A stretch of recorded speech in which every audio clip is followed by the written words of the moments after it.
Happy 53rd birthday to the eternally young Paul Rudd. Happy birthday to him. I don't care. Good luck. I've forgiven him. What? Really? Yeah. I think I've forgiven him. You were in the locker room after the Chiefs were in the Super Bowl. He was very excited as a Chiefs fan. You went to talk to him on behalf. You were producing a show for ESPN Radio, correct? It wasn't even our show. It was Mike Tannenbaum. It was like the Super Bowl post-game show, and they were like, get on the field and try to get people that won the championship, which is like, okay, I'll do. I mean, it got me to the Super Bowl, but I was like, I don't know, I'm the best person to do this. But I was that's there. your comfort zone, right? Yeah, just going exactly. Up to strangers. Go up to strangers and try to. And okay, but here's the thing. Looking back years later, Let's go back to the beginning. Let's go back to the beginning. How meek he was. right, Just April let's go back 11th, to- 1987, Mercy Hospital. in the hood of Kendall. Billy is born and he gets to ESPN, and ESPN has sized up all his work at the network and said, you know what, we think this guy's got the gumption and the get-go that he will go and get guests on a Super Bowl field where 5,000 people are elbowing people and get us Paul Rudd. Well, and he's a local, so we don't have to pay for extra days of hotels because it was in the Miami Super Bowl, which I think was like a big part of it. It was like, who's a local person that we can get to do this? Oh, Billy's there. He can do that. I love that as a budgetary concern, as they give Schefter and Woj $7 and $9 million a year. Yeah. So good. How many times did you go up to someone on the field and like they never even heard you? You like did the thing like, excuse me, and like they never even acknowledge you. Like you didn't reach their radar. So here's the thing. But how were you tapped for this? Is what you just think it's because you were local? Why did they? I mean, because you I would were imagine Allison had something to do with it. Well, she did it with me. It was the two of us doing it. It was like someone referred me to this thing, and I loved it. I was grateful to do it because I got to go to the Super Bowl. But yeah, like I was tasked with, after the game, getting players from the winning team and have them potentially try to join the live ESPN radio coverage, which was Mike Tannenbaum at the time. Which wasn't exactly like, no offense to him, the best sell. Like, hey, do you want to join Mike Tannenbaum on ESPN Radio? You just won the Super Bowl. Hey, blah, blah, blah. You're pitching Tannenbaum, right? Well, and also, I don't have a microphone or anything. They're just joining via phone, so I'm just handing them my cell phone. Like, hey, do you want? And you just have to trust that I'm telling you the truth, that this is ESPN Radio on the other line to do a quick interview. Oh, look, it's Tyreek Hill. Excuse me, Mr. Hill. Can you? Oh, no. Well, okay, but here's also the thing, right? You have to go down, and in order to get like key positioning for this, you got to go down at the start of the fourth quarter. So we go down at the start of the fourth quarter, and the 49ers are going to win the Super Bowl. So I'm going through my phones, and I'm just like trying to remember everybody's face on the 49ers because they're all wearing championship shirts. So they don't have shirts with their numbers. They don't have their names on it. I have to remember their faces. No, this is, so I'm just stressed learning the faces of all the 49ers while Patrick Mahomes is doing this miraculous comeback. And then with like a minute left, I'm like, shit, forget all those faces. I need to now learn all of the Chiefs. But you know those faces. I mean... Yeah, but they're... You know 4 of them. Exactly. Yeah, but I know those 4 I'm not going to get to because they're on golf carts being ushered around away from people like me. This is the part, though, that I would like to unspool for the audience, because you did say the part that got you there, which is, I get to go to the Super Bowl. But as you come to the dawning realization on the field that Paul Rudd's not going to want to talk to you, and you've just memorized... To Mike Tannenbaum, not to Billy. You have just memorized a bunch of names and numbers for a team that is not going to win the game, and you're already neurotic, you're already a fear-based creature, you're already feeling guilty because you've got an expense account and you've got a hotel room, and now you've got to justify the expense by bringing Mike Tannenbaum... Anybody, and you're not an aggressive person to go. I had to be though. No, I had to be, and I also realized like this is my moment. This is where I thrive. This is where I need to be the aggressor here and like just take what I want. But it took me a little bit to get to that point, right? I did get one person. Who'd you get? Which I was told was like, you guys did great because I think in total there was 4 guests. I got one of the 4, but I got Terrell Suggs to join Mike Tannenbaum, which was like, whoa, wow, this is great. And you guys got him on radio before he was on TV. Like, this is incredible. I was like, oh, thank God. Because I asked Paul Rudd 2 different times. because I saw him doing a thing. He was like really excited, and he was doing something like Fox Sports, and I'm like, okay, like great, like maybe he'll want to join ESPN Radio. Also, that would have been a whale, though. You would have been. If you got Paul Rudd, you would have been like the star of ESPN Radio. I just want the audience. I'd probably still be there. I want the audience to realize how silly this dance is when, oh, hooray, way to go, Billy, you got Terrell Suggs before television. Yeah, T-Sizzle, so weird. Before one of our other tentacles that needs to grab the free content from Terrell Suggs. You got to get him first, Dan. Yeah, T-Sizzle, Paul Rudd seems very nice. How did he say no to you? So, well, okay, it's on the field. The confetti's flying. It's really, really loud. This is like one of the greatest moments of his life. He hit you with I couldn't hear you? No. So, like, I go up and I'm like, hey, Paul, like, can you join you? And again, I don't have anything saying that I'm actually that. I'm just sticking my phone in his face. Hey, can you take 2 seconds to talk about it? Right? And he just, like, doesn't even say a word. He just gives me, like, a very quick, like a nod. This isn't good for radio. But that sounded like it looked like an aggressive, like, get away from me, like you're smelling something bad. Or like a no. Like somebody put smelling salts in front of your nose. Yeah, because he's trying to hear Patrick Mahomes and Andy Reid, and he's trying to, like, get excited, and he's hugging people. Oh, you're interrupting him. Oh, yeah, I'm interrupting one of the happiest moments of his life. Yeah, absolutely, to join, So Mike Tannenbaum. Right, exactly. Not a great pitch. We all know Allison is great at this. So she got 3 people on? Is that what you're saying? She did get, she got some people. I believe, and I could be wrong here, I believe that we were arguing that Raheem Mostert should have been the MVP of that Super Bowl. Right. So we were trying to get him on with Tannenbaum, and whatever, it's late enough now. We can betray this confidence. Where he was hesitant to join Tannenbaum because he's like, he owes me a phone call because they had a falling out from when Tannenbaum was with the Dolphins. You know what? He cut him, I think. Billy, I thought this before you said that. I think it would have been more successful if you had just told people ESPN. Yeah, no. Exactly right. And let them figure it out. Left out the Tannenbaum. I wasn't telling them Tannenbaum. I was just saying ESPN. Oh, you had a couple of minutes of ESPN. And I was also, here's the scary part because I'm doing this with my phone. So one, I'm scared, what if I don't have reception? Because I often, like, my reception sucks in different places, and this is the Super Bowl. I'm like, what if I don't have receptions? Like, I will have gone here for absolutely nothing. They're going to fire me if my phone doesn't work on this thing, if they can't hear it, whatever. That's one of the things. Then what if my phone dies? So I bought one of those cases that charges your phone, and I had that as a backup. Your poor brain. Yeah, no, it was so horrible. Tiring. It was horrible. Exhausting. But then on top of all of that, you're doing this where you're handing the phone and then you're walking, but there's also a million people around. So then when I gave Terrell Suggs my phone, he's like walking around with it. And then I'm like, exactly. I'm like creepily following him, like with my backpack on. And I'm like, and that's a hands behind the back situation. Yeah, like awkwardly. Yeah. With a backpack on. And then he's like getting closer and closer to the exit. You're afraid you're going to lose your phone or that he's got an access to a part of the place of the stadium that you don't have access to. Exactly. He gets to the locker room or something. I'm screwed. Like, I'm never getting that phone back, so I'm just like, Mr. Suggs. I'm like, let's stay a little bit closer to the field here so we have reception and I can get my phone back. So eventually he finishes and he just starts looking around and like almost hands my phone off to stranger. I'm like, no, that's my phone. So I got my phone back. Yeah. The way my brain works is I was thinking, how could the quality of that broadcast have improved than just handing someone a phone? Like he'd be walking around with some equipment or something that to really please heighten the coverage here of ESPN Radio. No, it was great. So anyway, so Paul Rudd did it once. He said no, and I'm like, okay, and let me go on and get like players because I was trying to get him at first when all the players were on stage. So I was trying to get him like right after, like early before we had access to any of the players. He told me no. So then I haven't had success in getting anyone else. But now you're bothering Paul Rudd, right? Because now at this point, he might even remember you from before because he's already said no to you. So that's the thing. I then waited another like 25 minutes and I'm like, let's see if he's changed his mind here and possibly have forgotten me because it's been enough time. So I went and I asked and he does the exact same, no, like again. And I was like, man, what a jerk. Like I see all these pictures that he takes with Charlotte Wilder on planes going to the games and he seems so excited. You have seen a side of Paul Rudd. Billy, at the happiest time in Paul Rudd's life. He's by all accounts like one of the nicest people. He's so happy. You saw a side in the of happiest moment of his life, the happiest person in Hollywood. I'm like, of course he'll want to join this.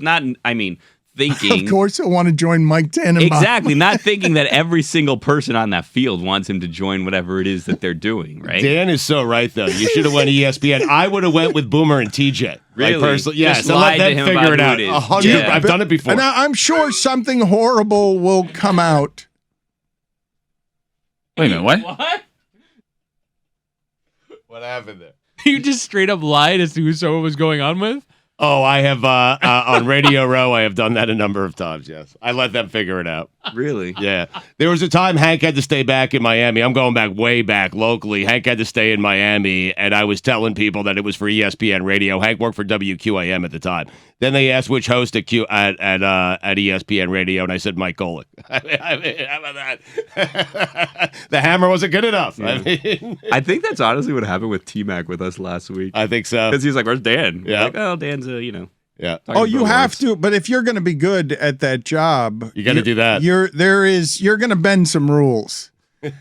You're going to bend some That's rules. a bit beyond bending rules, just making up who the person's talking to. Correct, but even the best and most Got my guy. ethical at that job are going to bend the rules. So imagine what Stugotz does when he arrives at the premises. I'm not saying that anyone in the history of the medium has done what Stugotz did there. I don't believe anyone is that brazen. I do not believe that this is normal behavior. I believe you've just found Stugotz well on the extremes of totally unethical behavior that made sports radio the bastion for ethics that it is today.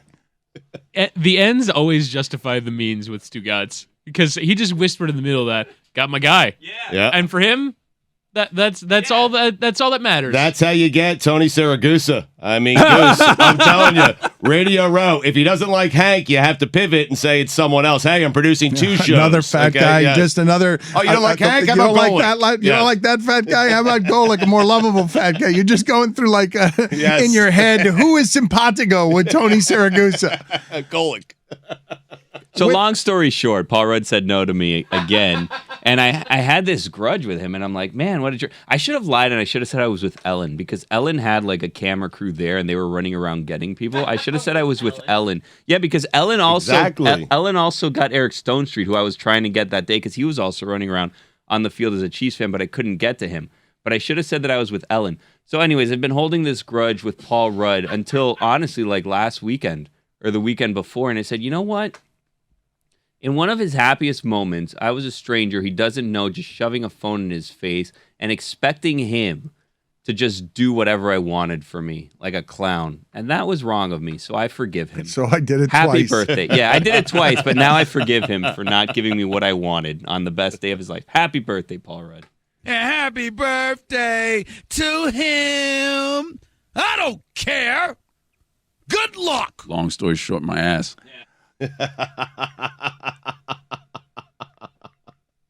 Who did Allison get?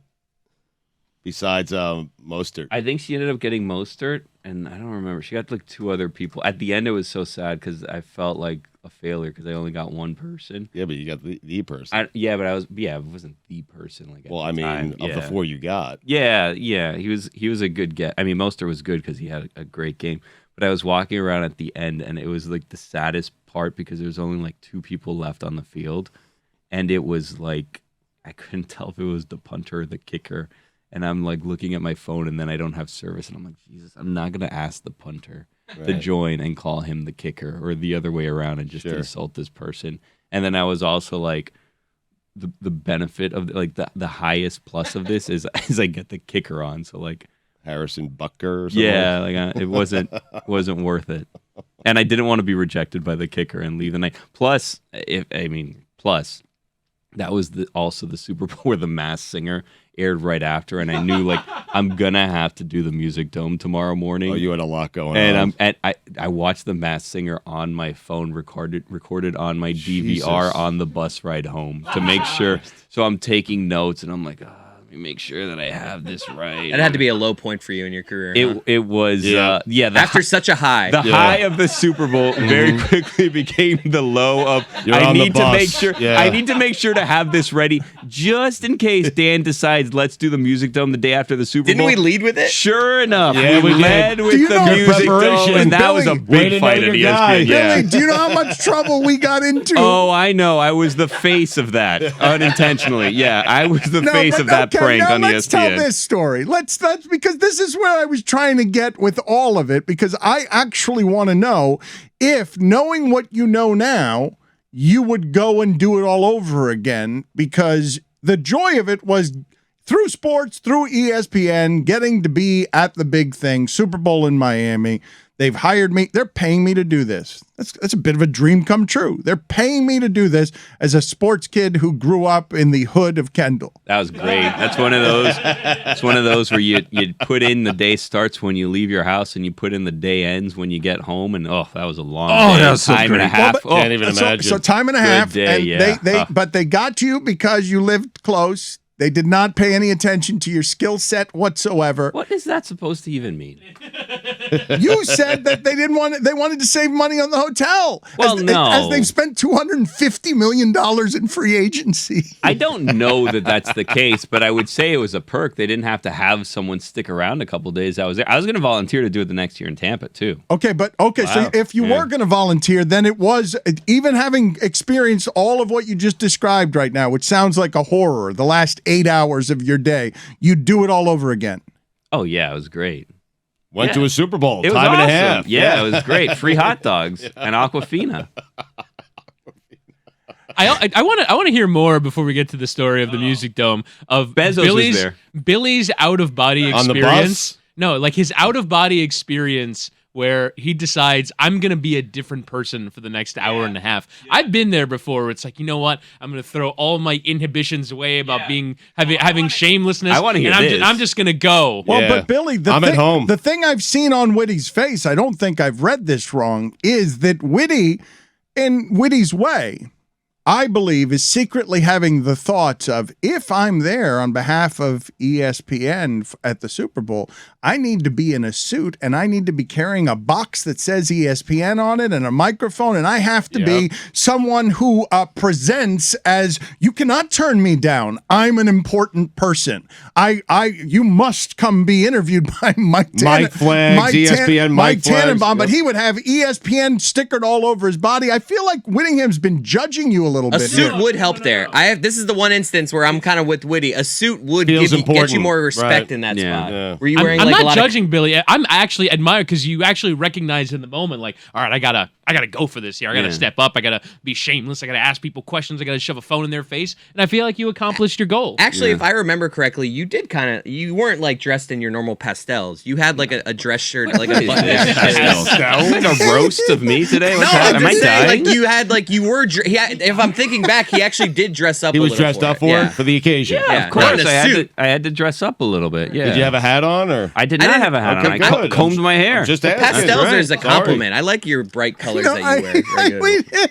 I don't know what's going on. You saying pastels? Look, Yeah. that's nice. And of you. also, I'm gonna pull this equipment out of my ass. They just told me go to the game with your phone. Like, I don't have microphones and all these things to connect to Bristol. Like, what am I supposed to do? I did have our show camera, which was a phone, and we were doing like a mystery crate, and we were trying to talk to Bezos because Bezos was walking by. We were trying to talk to celebrities. That was the whole thing. I had a microphone, but truth be told, that microphone, which I'm a little upset about because I provided that microphone. That microphone was actually a free giveaway from this Fox karaoke show that was coming out that you're supposed to plug into your TV. And I figured out, if we plug this into, our camera phone situation, it's, a great microphone to use. So, the microphone was, a home karaoke phone that was white that's, I Sing or something like that we, recorded a bunch of stuff with and, treated as, a legitimate piece of equipment when it was supposed to be a toy for kids that was, a karaoke phone that was sent as a promotional item. And I don't know where that is. That microphone is now missing. I think that was taken back, and that was mine. I put you guys in a number of ridiculous situations. Sure have. At ESPN. So I didn't actually know most of the times that your faces were getting screeched by tire tracks because our show had done something like after the Super Bowl opened with The Masked Singer. It was daily. Was it daily? Regardless, Quite often. but it was kept from me. Thankfully, God Almighty, it would have been much harder to do if it had not been kept from me because I wanted to do. That's the show I wanted to do after the Super Bowl. Of course, you open with The Masked Singer, and I never heard about that being a problem until I wandered out here on the First Take set and just yelled with a car battery at the security here. Where That's it's like, my moment where Dan made me feel awkward. No, but I'm saying like I did not At least your face realize was covered. Yeah. that landed on you, Billy. You were viewed as the rebel who disrespected the Super Bowl by not talking about the Super Bowl the day after. I wouldn't say I was blamed for it, but I was probably viewed as like a co-conspirator. Where like, yeah, exactly. I was like an accessory where my face was all over it. Also, like, yeah, well, the famous one is when I got sent out to the That was the best. when I got sent out to the That was the best. the Just penalty Billy. box, and I'm just sitting there awkwardly. I don't remember what Dan was talking about. It was Oh, something it was extremely kids in serious. cages. Very Kids in cages. serious. And you could just see Billy's face of, okay, It was why a- am I on the screen right There's now? a kids in cages situation. Yes, in, exactly yeah. right. Billy's like, can they cut away from me Yeah, right now? Why and are they then- on me? We yeah. have not made in our history a funnier video than that. Than disagree. Billy. I mean, Oh, I'm with Doing the Dan. obstacle I'm with course. Dan. Billy, you can read Billy. Like Yeah. you can. Billy's Yeah. not saying anything. Yahoo, but you know CBS, exactly. every place posts the video, and there I am with my face. I can't hear what's going on, and I'm Well, like, this is the my part- face better not. No, No, I couldn't Chris, hear that's the a funniest- single Chris, thing, and I I'm like, could've- my face better not change because Chris, I don't know what the hell is going Chris, on in that room, but I know Chris, the result is trouble for all of us. This is why this is the funniest video in the history of our show because Billy was in charge that day. The guy that we've been. well, hold on a second. Mike was in Indiana. Yeah, well, that's a whole nother story. Yeah. But Dan kicked Mina out of the room and moved everyone away that would potentially stop what was going to happen from happening and made sure that there was clear lanes. He said, Mina, you don't want your face in this video, so why don't you take this segment off? And then I got sent to the whatever it was called, the penalty box. I thought I was saving couldn't- you. Yeah, exactly. I thought I was saving me, and then my face became the face of it. I mean, I did brief our babysitter Liam in that situation, so he was abreast of Look it. at Roy covering his ass. I 3 years later. I'm covering my ass. Rick, What the is people there know. to cover your ass about? We're not at ESPN anymore. All right, let's go ahead and go Ben. behind the music here. Juju, just send out what I believe to be the funniest video in the history of this show I don't know. so that we can cover Billy. This is why it was funny. You are exonerated, okay? But the reason that I found it funny is you looked like you were terrified. You were not actually terrified. You simply couldn't hear anything. So Well, that's why I you were was just terrified. spinning around in the penalty box with a bunch of cartoon faces behind you. And for some reason, Bill, the director in Washington, never moved off the shot. Maybe because it couldn't be on me, because nobody would air that on Yahoo if I was going against company policy. And there's some dude spinning in a chair in front of a bunch of cartoon characters. So you're blaming Bill, the producer? I mean, what's going on here? I believe, and I could be wrong, that a decision was made where it was, let's make this video something that won't be widely shared because it's this idiot sitting in a chair in a penalty box. You believe that conversation took place somewhere? I believe that it was maybe because video travels a lot faster than audio clips, and it was like, let's try to protect I was show. trying, Billy, I was trying to protect you, and Washington might have been trying to protect me. And that's why it's the funniest video in the history of this show, because you look like you're terrified. Only the people listening to this would know that you weren't terrified. You just couldn't hear anything. You didn't know what I was doing and why Mina had been kicked out of the room. I had a suspicion as to what was coming. It seems like you're saying Bill wasn't paying attention, though. I'm not going to get away from that. No, he was No. kicked out. I know. No, because We're confusing Bills and Billy's here. Bill was the director in Washington. I know. Yeah. Yes, but Dan was saying he needed to get the camera off of you. No, I think Right. that was done intentionally to try to protect Dan. The part that you're not understanding, Stugotz, is not a blame of Bill. Bill is doing the correct corporate thing of trying to make sure that video doesn't go viral. But it's the funniest video in the history of our show because it went viral, because the camera stayed on him. It has less to do with what I was saying. than Billy spinning around in a chair. What more you Oh, say? that video is so good. Man.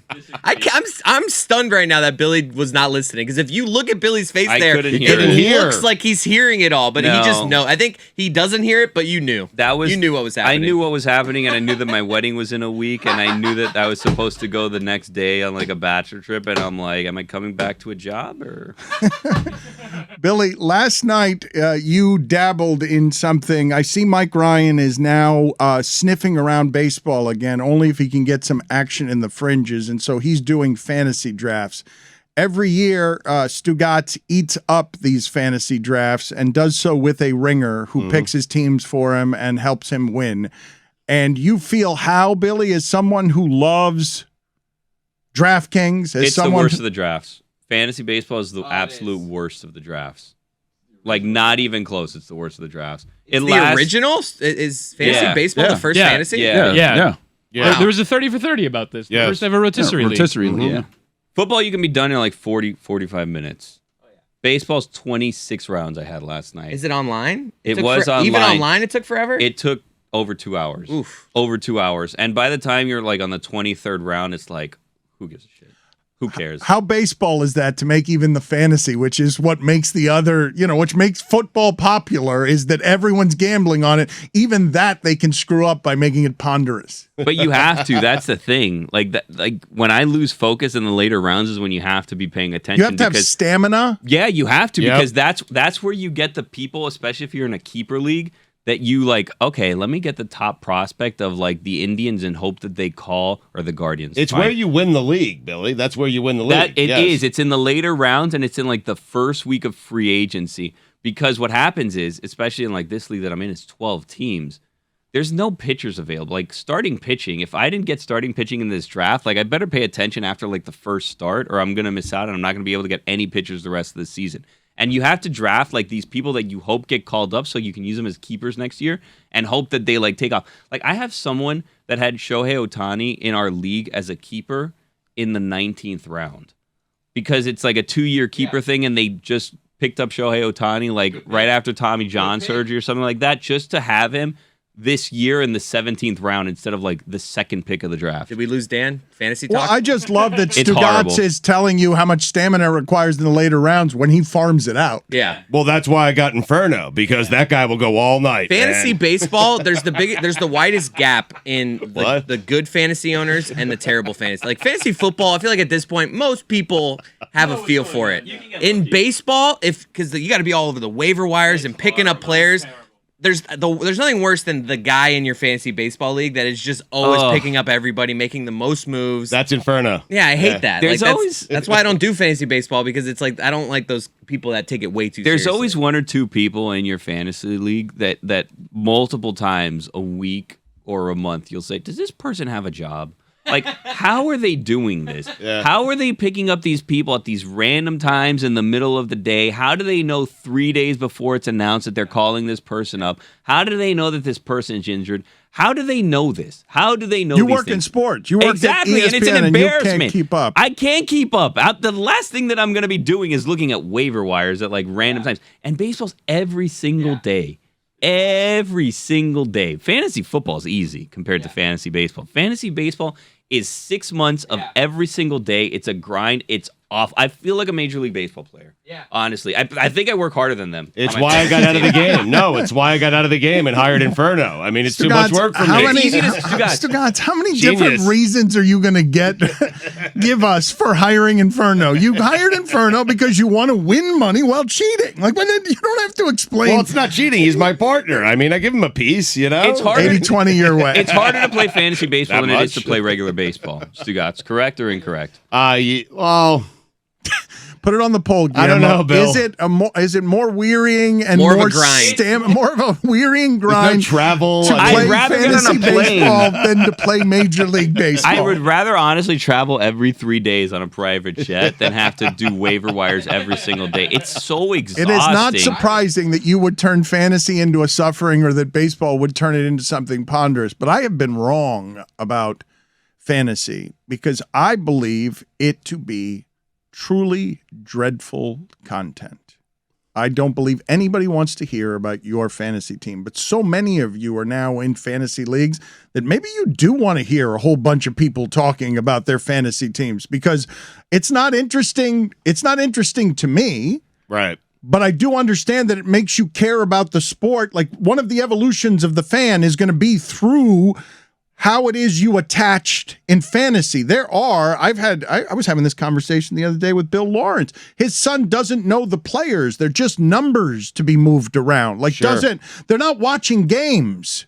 They're doing the numerical, they're interested in sort of accounting or predictive models. Like, they're not watching baseball. They're just sort of treating these people as numbers that can be acquired in the middle of the night. And it's one of the things that dehumanizes the link between the fan and the athlete. It helps you keep up with the sport, but I will disagree with this. People are not, even me, and I love fantasy, I'm not interested in anyone else's team. What I'm interested in, and why I'm listening to some of these fantasy podcasts, is I need information from people who are actually paying attention, like Inferno. No, but that's a big market. There's a big market of, can I listen to something that will download me in a way that will be informed and will be expertise? But it's where some of these things, as sports fans, I want you to notice it, just because when you get to the point that people are throwing things at the athletes and arenas get hostile during the pandemic, there is something happening here in fandom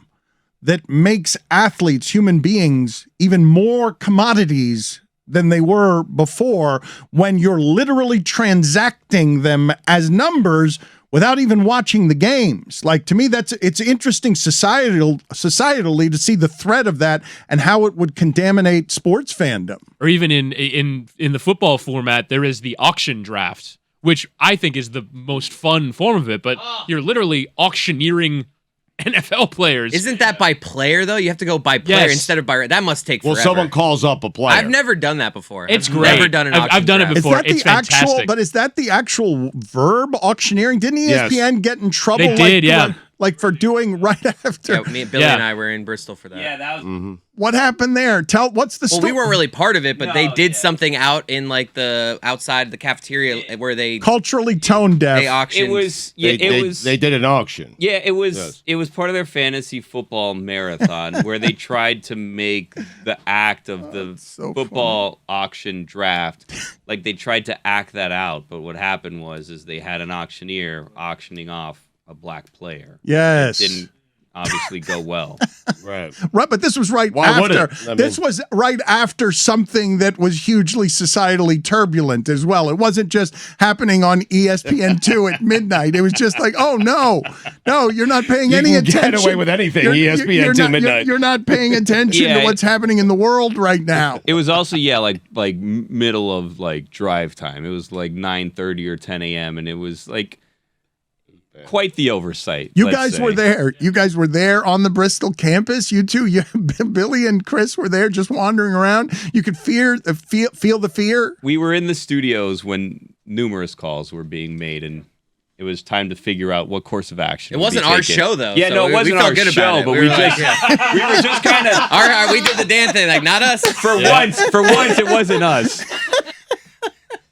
Stugotz, no worse feeling in the world after a draft than looking at your team and saying, holy shit, this is the all-star team from 2018. Yeah, it's the worst. You're reaching. You're reaching. 2022, and I'm like, have Miguel Cabrera. Oh, this team would have been great in 2018. This is not the right year for these players.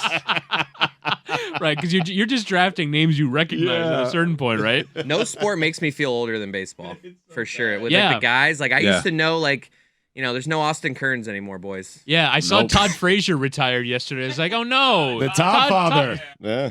Put it on the poll, Guillermo. There's no Austin Kearns days anymore, boys. Yes or no? I don't know what you were just longing for. A day when I knew the fourth outfielder on the Reds. Exactly yes, right. That's exactly it. He's 100% right. And he gave you 25 dongs. I mean, he would. Austin Kearns would give you like 20, 25 dongs. Would he ever give you that I many have no dongs? idea, but it felt like it. 180 strikeouts. I am telling you right now, if Pujols lands on my team this year, I will feel very good about it. Oh, no. But that's what Billy's talking about. No. And I see from the smile on Whittingham's face that perhaps Kearns isn't the player player that Stugotz remembers him being? Austin Kearns never hit 25 home runs in a season. Really? But he could, yeah. That's shocking, honestly. Always a threat. He would hit like 8 in a month, and then you would drop him, but it felt like 25 for the year. But Okay, he must have had multiple 20 home run seasons. Yeah. He had one 20 home run season. Really? That was the 24 That in is 2006. That is shocking. Put it on the poll, Guillermo. Is it shocking? Wave your finger dramatically. Shocking that Austin Kearns had only one 21 home run season. I can't believe your mind. My jaw is shocking. Yes. The larger point that I wanted to ask Billy about is his relationship with baseball at the moment. If it's opening day here, it's here. You're taking tomorrow and going to opening day, correct, Billy? You do this every year. Have you missed an opening day? I've never missed a home opener. Well, the Marlins start this year on the road. They're in San Francisco, but yeah, we're going next 14th. week. Yeah, the 14th is their first home game. a little late in the afternoon. 6 o'clock start. A little late for opening day. There better be bunting. I'm just saying that right now. There better be bunting. What is your relationship right now as you head to a fantasy draft that takes up? You say you don't have 2 hours for anything anymore. You've got a baby. You don't have. You saw that Netflix took Pete Davidson's idea from Saturday, which was stolen from you. They're just putting short-ass movies in a category, 90 minutes. Love it. Love short-ass movies and 90-minute But that was your idea. That was stolen by Davidson. They actually did have that section before. I'm assuming they're just relabeling it. Because before it was just called 90-minute movies, so they probably just changed the label to short-ass movies. God, well, no, they just did a parody song. No, I know, but Netflix is now doing a section called short-ass movies. Yeah. Mm-hmm. Your relationship with baseball at the moment is what? As the Marlins open and Jeter flees the premises, and one of the more famous moments that we've had around here is me whale swallowing your home run call of the beginning of the Jeter era 5 years ago. You've really put Billy in bad spots. I'm just realizing that now. A lot of collateral damage here. I feel like my home run call kind of competes with yours. That's staying. You know? That was funny. All decent. right. That was funny. Which one was funnier? Chris Cody just really blaspheming against the broadcaster's big Trying moment. to flex on my ability to read a ball off the bat. Like he hits it, I'm like, that's staying. It is mortifying to me to hear the sound of what you did to that broadcaster without realizing because you're an oaf. But I'm telling you, I'm not wrong. No. He did not crush the ball. No. The left fielder was trying to rob it. No. Dude, I was just gonna say the way that you view that, because it's not in a stadium with seats, and it was like an overcast day, so you lose the ball in the clouds. You just look at the outfielder and see how the outfielder is playing it, and he was running back to the warning track. He was, but there was no point where he was like slowing down or stopping, like he was setting up for a jump or anything. Chris Cody, I appreciate, that in your oafery, you continue to oaf around this by trying to defend the point of why you did the incredibly wrong Barely thing. got it. Okay, I will grant you, if you will shut up, I will grant you that, you know what? You totally misread it, but it was understandable. Everyone in our audience, me included, would have also misread it. I will grant you that. And this is still one of the most horrifying things I have heard done during a baseball broadcast, where the announcer is trying to get off his home run call. You can hear in the flex in his voice, "Get away from me, kid." Like you could feel his quit arguing on behalf of this is not a home run. This is the big moment. People in their car driving around listening to spring training baseball are waiting for. Stop talking. And you're still in the background saying, well, this is why I got it wrong. And it looked this way off the bat. Here's the 0-1 pitch to Altuve. Swings and hits a high fly ball. This thing is hammered to left field. Birdie's back, still going back. Looking up, it's out of here. I think I said that staying. Something gave. Something gave. Yeah. Well, it's the first earned run allowed for Jesus Luzardo this spring. It's a leadoff home run for Jose Altuve here in the bottom of the first in the car, inning. wondering if it's going to be a home run or not. Just gets from this clown who just appeared on the broadcast 2 innings ago. An oh no. What? Here's the 0-1 pitch to Altuve. Swings and hits a high fly ball. This thing is hammered to left field. Birdie's back, still going back. Looking up, it's out of here. I think I said that staying. Something gave. Something gave. Yeah. That's the first earned run allowed for Jesus Luzardo this spring. It's a leadoff home run for Jose Altuve here in the bottom of the first inning, and the Astros jump out to an early 1-0 lead. You know what, Chris? In your defense, he said high fly ball. He wasn't Super sure if high. the wind got it. You Super were right. Again, not the part that defends him well. I've already conceded the point, Stugotz. I don't care. I only want to understand why he felt need to. We had a moment that was just as confusing earlier in the I think it was the first batter of the game that we didn't air yesterday, where there was a check swing on a third strike, and they looked down, and Kyle, the announcer, goes, "Oh, did he go?" And then and the umpire rings him. He goes, "He did," and I go, "He didn't go."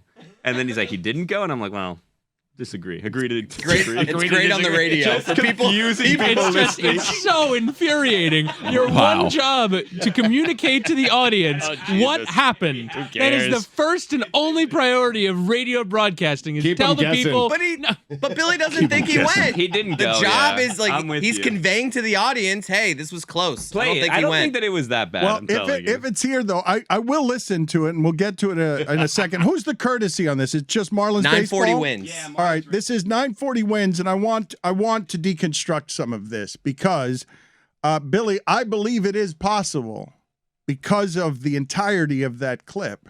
You had a killer line that wrapped up the story of the home run when you said something had to give. I guess it gave, and he trampled your moment the same way I trampled your moment on Marlins baseball when you were calling the home run because he stole your moment. That was a killer line from you comedically in your style, which is made funnier if you're listening on the broadcast because you're delighting in Kyle not knowing whether you're serious or not about did he go or didn't he go.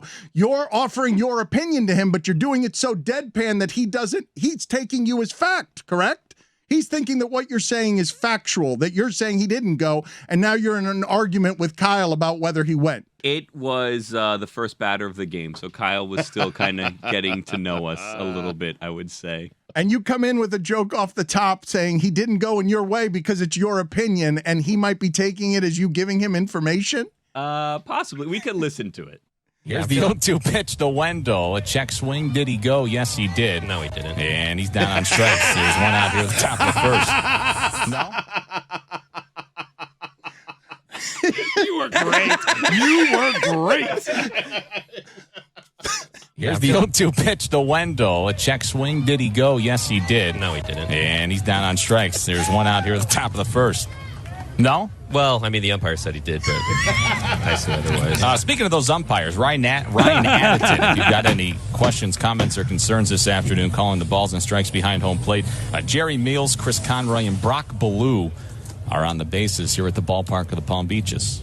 You rolled a grenade across his feet by way of introduction. Like, no, he didn't. Look how quickly he gets in here. This is incisive speed where Billy settles into the broadcast. Here's the 0-2 pitch to Wendell. A check swing. Did he go? Yes, he did. No, he didn't. And he's down on strikes. There's one out here at the top of the first. Perfect delivery. Such a fan perspective. I never gave Billy that opportunity 5 years ago at ESPN when he had his moment in the sun, sent out his correspondent to the Marlins game, and he could have given us that kind of call in that moment, and I engulfed him. Give us as much as you can here. Take us up to the dramatic first pitch, Billy. Jose Ureña standing at the back of the mound. He reaches down. He's rubbing some dirt and rosin on his hand, and here we go. Oh, now he's writing something on the mound with his fingers next to the logo. I can't see what he's writing. All right. He's, here we go. All right. And the windup and the pitch. Oh, God, a home run on the first pitch of the game. Oh, my God. Welcome, Derek Jeter, and that concludes our Marlins coverage for the season. That's so great. Mortifying to me.